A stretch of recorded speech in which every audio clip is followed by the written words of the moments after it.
بسم اللہ الرحمن الرحیم۔ حضرت ایوب استحانی رحمۃ اللہ تعالی علیہ صبر تقوی اور اخلاص کی درخواست شام سال۔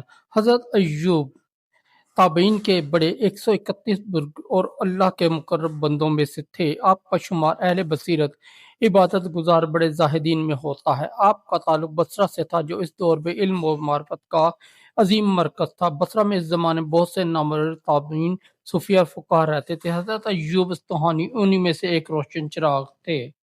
ابتدائی زندگی اور طلب علم۔ آپ کا اصل نام ایوب بن ابی تمیمہ الاصطحانی تھا۔ آپ بصرہ کے ایک دیندار گھرانے میں پیدا ہوئے۔ شروع سے ہی آپ کے اندر نرمی، حلم اور عبادت کا جذبہ موجود تھا۔ جب آپ جوان ہوئے تو دل میں اللہ کی معرفت اور دینی علوم حاصل کرنے کی شدید تڑپ پیدا ہوئی۔ آپ نے قرآن و حدیث کی تعلیم حاصل کی، وقت کے جلیل القدر علماء تابعین سے علم سیکھا۔ آپ نے امام حسن بصری، محمد بن سیرین دیگر بڑے اہل علم کی صحبت اختیار کی۔ حضرت ایوب فرماتے تھے، میں نے علم اس لیے حاصل کیا تاکہ اسے عمل میں لاؤں، نہ کہ دنیا کی عزت اور شہرت پانے کے لیے۔ یہ جملہ آپ کے اخلاص اور اللہ کے لیے علم حاصل کرنے کی نیت کی عکاسی کرتا ہے۔ عبادت اور ریاضت میں مقام۔ حضرت ایوب استخانی کا شمار ان لوگوں میں ہوتا تھا جنہوں نے دنیا کو دل سے نکال کر آخرت کو اپنی منزل بنایا۔ آپ کی زندگی کا ایک بڑا حصہ اللہ کی یاد، ذکر اور راتوں کی عبادت میں گزرتا تھا۔ روایات میں آتا ہے کہ جب آپ رات کو نماز پڑھتے تو اتنا زیادہ روتے کہ رونے کی آواز سن کر قریب رہنے والے لوگ حیران ہو جاتے، لیکن آپ ہمیشہ کوشش کرتے کہ آپ کی گریہ زاری دوسروں کو معلوم نہ ہو۔ اگر کوئی قریب آ جاتا تو آپ جلدی سے اپنی حالت چھپا لیتے۔ آپ کے دوست یہی کہا کرتے تھے، ہم نے ایوب کو کئی بار روتے دیکھا لیکن وہ ہمیشہ اپنی آنکھوں کو چھپانے کی کوشش کرتے تھے، گویا وہ چاہتے تھے کہ کوئی ان کے آنسو نہ دیکھے۔ یہی اخلاص اور ریاضت آپ کو اللہ کے مقرب بندوں میں شامل کرتی تھی۔ صبر اور استقامت کی مثال۔ حضرت ایوب کی زندگی میں کئی آزمائشیں آئیں۔ دنیاوی مشکلات اور معاشرتی مسائل کے باوجود آپ نے کبھی شکوہ نہیں کیا۔ آپ فرماتے تھے، مومن پر دنیا میں مصیبتیں آتی ہیں تاکہ اس کا دل نرم ہو اور وہ اللہ کی طرف رجوع کرے۔ آپ نے اپنی زندگی میں غربت، سخت حالات اور زمانے کے نشیب و فراز دیکھے، لیکن ہمیشہ صبر اور شکر کی راہ اپنائی۔ یہی وجہ کہ آپ کو لوگ صبر کی پہچان کہا کرتے تھے۔ علم و حکمت کی باتیں۔ حضرت ایوب صرف عبادت گزار ہی نہیں بلکہ حکمت و بصیرت کے سمندر بھی تھے۔ ان کی نصیحتیں آج بھی اہل ایمان کے لیے روشنی کا چراغ ہیں۔ آپ اکثر فرمایا کرتے، جب تمہیں کسی مسلمان بھائی کی غیبت سننے کو ملے تو فوراً روک دو، کیونکہ غیبت ایمان کو کمزور کر دیتی ہے۔ دنیا کے محبت دل میں آ جائے تو آخرت کا نور بجھ جاتا ہے۔ جو اپنے نفس کا محاسبہ کرتا ہے وہی کامیاب ہوتا ہے۔ یہ اقوال اس بات کی دلیل ہے کہ آپ کا دل دنیا سے بالکل خالی اور آخرت کی فکر سے بھرا ہوا تھا۔ طلب علم میں اخلاص۔ حضرت ایوب کی سب سے بڑی خصوصیت ان کا اخلاص تھا۔ آپ ہمیشہ کہتے کہ سب سے زیادہ خوفناک چیز یہ ہے کہ آدمی علم تو حاصل کرے مگر نیت دنیا کے لیے ہو۔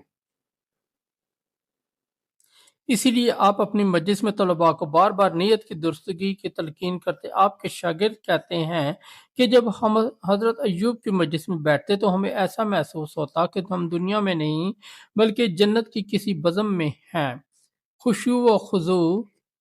حضرت ایوب کے بارے میں مشہور ہے کہ جب آپ اللہ کا ذکر کرتے تو آپ کے دل کی کیفیت بدل جاتی۔ بعض دفعہ آپ پر رقت طاری ہو جاتی، آپ زمین پر گر کر رونے لگتے۔ ایک مرتبہ ایک شاگرد نے کہا، حضرت آپ اتنا کیوں روتے ہیں؟ آپ نے جواب دیا، مجھے ڈر ہے کہ کہیں اللہ میرا نام مومنوں میں نہ لکھے اور میرا انجام برا نہ ہو جائے۔ یہ جملہ آپ کی عاجزی اور خوف خدا کو ظاہر کرتا ہے۔ حسن اخلاق۔ حضرت ایوب کا اخلاق نہایت نرم تھا۔ آپ کبھی غصہ نہیں کرتے تھے، نہ ہی کسی کو تکلیف پہنچاتے۔ اگر کوئی آپ کو برا بھلا کہہ دیتا تو آپ مسکرا کر جواب دیتے اور فرماتے، اللہ ہمیں اور تمہیں معاف فرمائے۔ یہ رویہ آپ کی اعلیٰ ظرفی اور حلم کی نشانی ہے۔ سچائی اور حق پر ڈٹ جانا۔